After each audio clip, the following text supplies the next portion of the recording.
I know, I am late again. Really just wanted to finish up the Nouvellette series. After I watched the special program though, there were a few things I really wanted to talk about, so here we are. We're mainly just gonna be talking about the 3 new characters coming, but also there's a couple interesting sounding events as well. But let's just go ahead and start with the first new 5-star Jingliu here. She's an ice destruction DPS and also Jingyuan's previous master.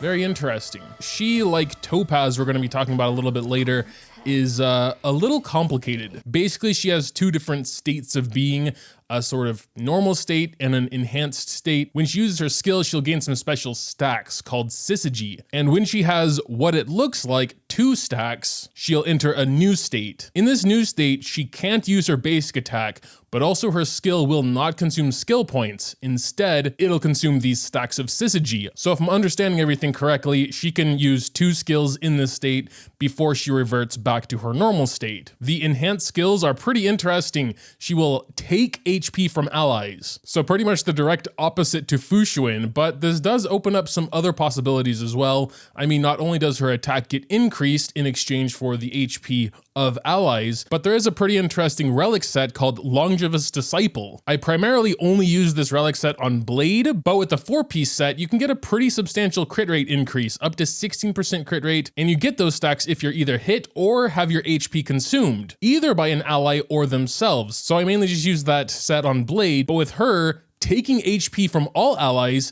it can kind of be used on everyone, though she does seem like a DPS herself. So if you'd have like a second DPS that you would want a lot of crit rate on, I don't know, it's just a thought to throw out there. But yeah, they didn't go into specifics, but it looks like the enhanced skill is stronger than her normal skill. And again, it doesn't even use a skill point. So even as a DPS, it seems like she will be basically skill neutral, if not skill positive, because her ultimate also gives her a syzygy stack. Her ultimate, from what they said, is basically a single target attack with splash damage. But yeah, in a nutshell, you start off in normal state, you do 2 normal skills to get into the enhanced state, and then you can do 2 enhanced skills, which will force you back into the normal state. That is, again, I assume, unless you do ultimate while in the enhanced state, then you can possibly extend it for a turn. Even though she's a destruction character, she doesn't seem to be any sort of tank or bruiser, but it seems like you could possibly get away with using a second DPS with her, considering, at least on paper, she's not very skill hungry. Her out of battle technique seems pretty cool as well. There's this big ice aura that also destroys objects around you, and you will start with a syzygy stack. But yeah, overall, she seems really interesting. Moving on, we got a 4-star Guinaifen. She is fire nihility and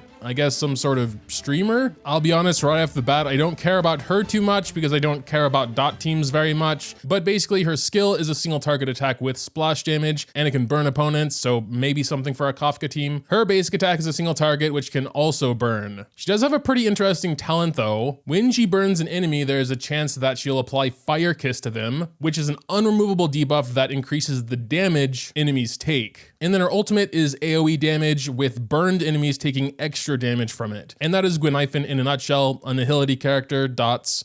You know how it'd be. Probably the most interesting character for me in 1.4 though is Topaz Numby. Numby being the one actually doing the attacks, it seems. But yeah, she is a fire hunt character. I feel like it's been a while since we've had a hunt character. Speaking of which, bit of a spoiler, but we are finally getting our first rerun in Honkai Star Rail, and that's gonna be Sela. But yeah, lore-wise, mostly what I've gathered from her is that she is a debt collector, which I think is hilarious. But yeah, anyway, she carries around a warp trotter named Numby, which, like I said, is the one doing most of the attacks. You can see both Topaz and Numby in the action bar, so it's kind of similar to Lightning Lord and Jingyuan. Pretty much the core of this duo is a debuff called Proof of Debt. It's a debuff that makes enemies take more damage, specifically from follow-up attacks. I've loved and used follow-up teams a ton, so this is already pretty interesting for me. This Proof of Debt debuff will essentially always be on one enemy. If there are no enemies currently inflicted with Proof of Debt, like say they died or something, then on the next ally's turn, Topaz will implant it. Numby will attack on his own when his turn comes up in the action bar,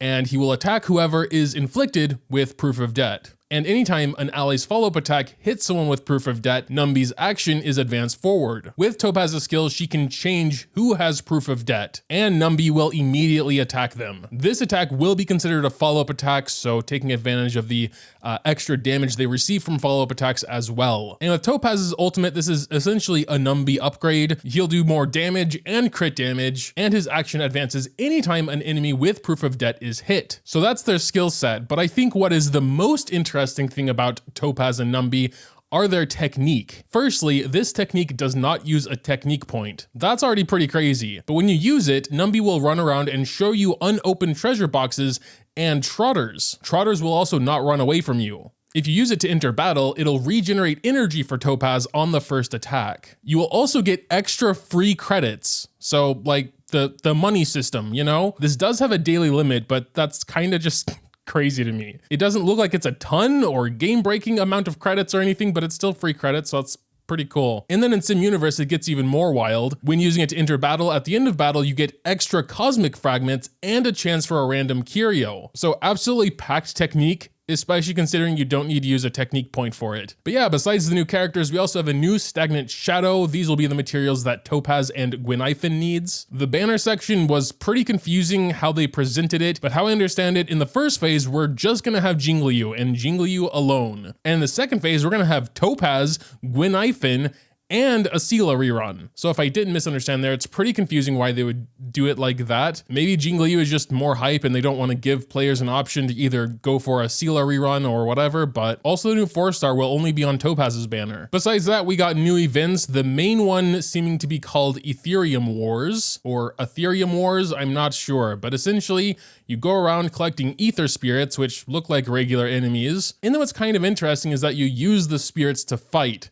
So kind of like a Pokemon event, I suppose, because also the elements of these spirits and their weaknesses do matter here. But also after doing enough of the event, you get a free 4-star. You can choose Serval, Pella, Luca, or Hook. If my Pella was not E6, I'd probably go for her. Otherwise, I might just go for Luca, maybe give Dot Teams another try. Luca might be the only one I don't have E6 actually, so yeah. Next up, we have Planar Infinity, which seems to be some kind of Sim Universe update. They did kind of hint at it just being infinite, both in its name and how they described it. But basically, curios and blessings are buffed here. The one example they gave was the Galactic Big Lotto not destroying itself and seemingly has a higher chance for a curio and a lower chance for reducing everyone's HP to 1. So I mean, seems fun, seems cool. I love Sim Universe, and Sim Universe updates are always welcome. We also got 10 more free pulls. That's cool that they do this nearly every patch, or maybe just every patch. We also have a new like story mode function called Story Replay. You can pause the story and see like surrounding context. If you feel like you're out of the loop, maybe this will help. And finally, we got Planar Infinity coming back, basically just double Sim Universe or Cavern of Corrosion relic drops for a set number of runs. But yeah, that was basically 1.4. New characters, new events, pretty similar as usual. Of course, what differentiates it is, you know, the specifics. You know, what are the characters doing? What are the events?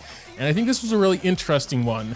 I was maybe thinking about just skipping it again because I'm already a few days late and it's like, this is a very news sort of thing, you know? But I wanted to talk about it anyway, and 1.4 isn't even here yet, so, you know, whatever. I do what I want around here. But yeah, let me know what you think about the upcoming 1.4 in the comments down below. Dropping a like or subscribing to the channel if you enjoyed is always greatly appreciated as well. Thanks, as always, for watching, and until next time.